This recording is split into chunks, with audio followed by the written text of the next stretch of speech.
In this Houdini tutorial, I'll show how to get better UVs on complicated geometry such as height fields or terrain, and also demo my path tool, which lets you create a path or loop along your geometry according to the points you select, and it will maintain the order of your point selection.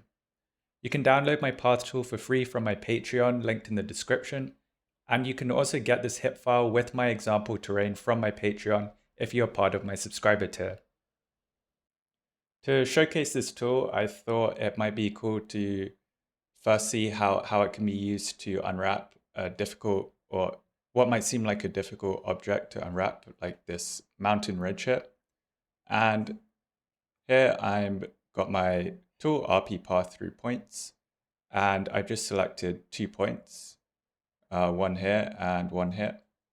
And it just uses, internally, it just uses the find shortest path node, and it'll create a path between those points. And for example, I should probably turn off closed loop here, but if I press closed loop, it's going to connect the start and end points. So it's not visible there since I just have 2 points. So the path is going back along the same path. But if I select a third point, you'll see if I don't close the loop, it won't close these last 2 points. And if I do, it will. But for UV unwrapping, I'm just going to use these 2 points for now.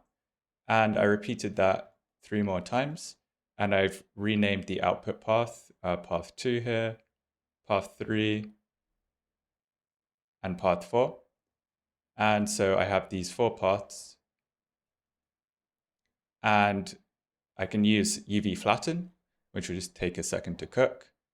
And using these 4 paths, which I've combined into a group UV seams, it will nicely unwrap this geometry, which originally might have seemed like quite hard to get nice UVs on. Just as a side note, UV flatten will automatically calculate the unshared edges. So you can include this in your UV seams group if you want, but it's not necessary. And then I used the UV layout just to scale the islands to match their surface areas. So you can see it just slightly adjusts the UVs here. That's a simple way to unwrap a mountain ridge like this. Obviously, you can do this for any type of object. This is just the example I have here. And to think about how to unwrap whatever complicated geometry you might have, you should probably try break it down into simple shapes. So in this example here, I can really just break it down into one simple shape, which is a trapezoid. So you can see it looks exactly like this, except with some noise, essentially. And people already know how to unwrap like an open bottom trapezoid like this. You just select these 4 edge seams, and it'll unwrap nicely like this. So that's a nice way to easily figure out how to unwrap whatever complicated geometry you have. And I thought I'd compare this with, if you tried to do this procedurally, what kind of UVs you'd get. So firstly, here I have this UV texture node, and the UV scale is a bit different, but that doesn't matter. And this is sort of what you get if you used a convert height field node. This is what it output. And initially it doesn't look that bad. Maybe if you look a bit closer, you can see, okay, these UVs aren't really square. But we have a bunch of UV visualizer tools, for example, calculate UV distortion, which is a labs tool. And you can maybe start to see, okay, these UVs aren't that good. If I switch back to my UV mountain, you can see there's a lot less distortion happening. And also if you visualize the UV seams, so you can see these are the seams I had for my mountain. And then this one is just using the unshared edges as a seam. So that's actually better. You get way less seams, but then the UVs are going to be very distorted. So that's the trade-off. Another common way I see people creating UVs in Houdini is UV flatten from points. So I've just brought in my mountain again and scattered some points, which, I can relax iteration. So the scatter is quite even. And then this UV flatten from points node, which would take a second to cook. So that probably took like 30 seconds to cook for me. And yeah, this is the result. And the UVs are pretty square, but you can see there are seams everywhere. So let me put this switch on 2. And let's have a look where the seams are. And yeah, you can see there's seams everywhere, which is not going to look so nice when you're putting textures on this. You want to try and minimize your seams, and the distortion is probably going to be all right.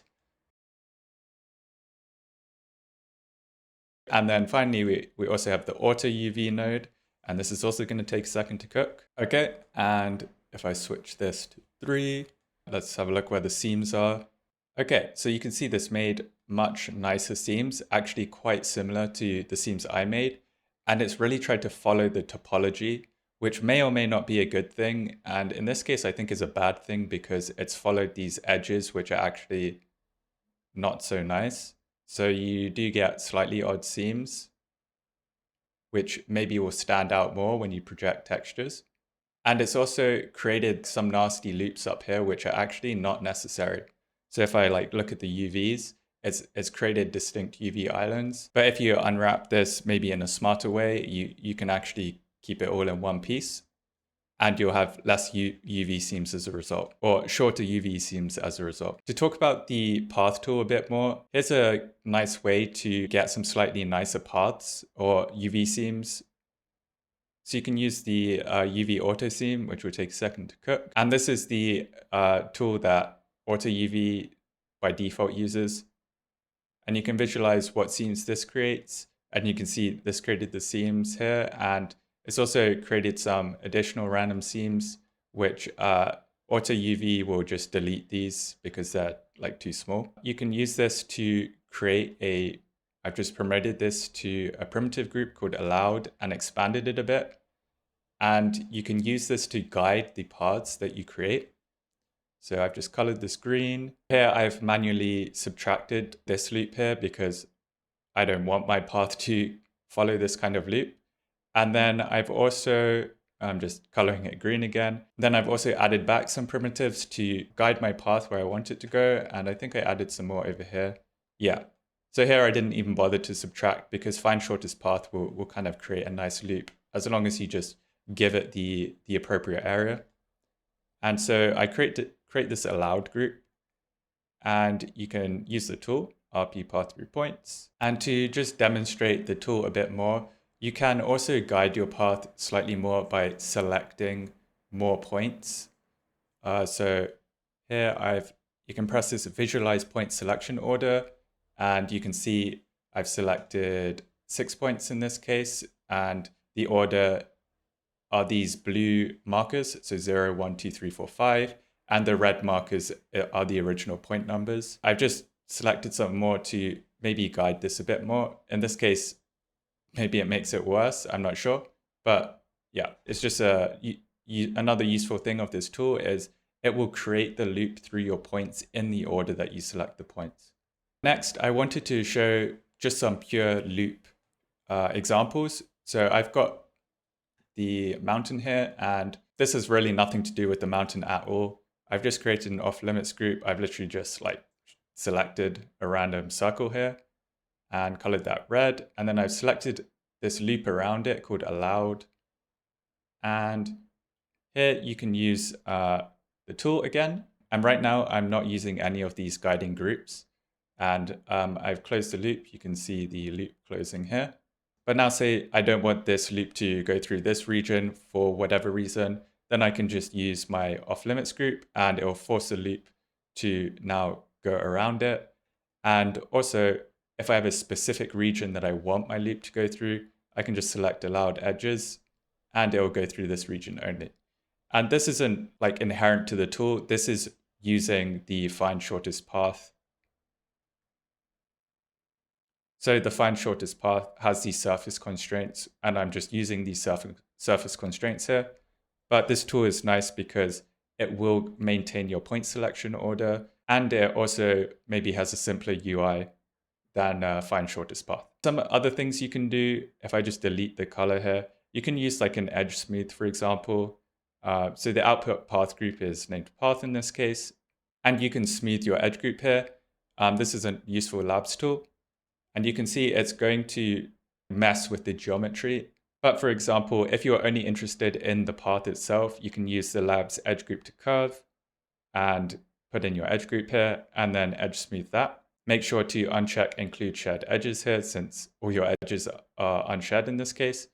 But for example, if you already knew that you didn't want your geometry anymore, in the tool, you can just deselect keep original geometry, and the tool itself will just output this. But notice that the output path has 5 separate primitives because I've selected 5 points and then closed the loop. So there's going to be 5 separate kind of paths between these 5 points.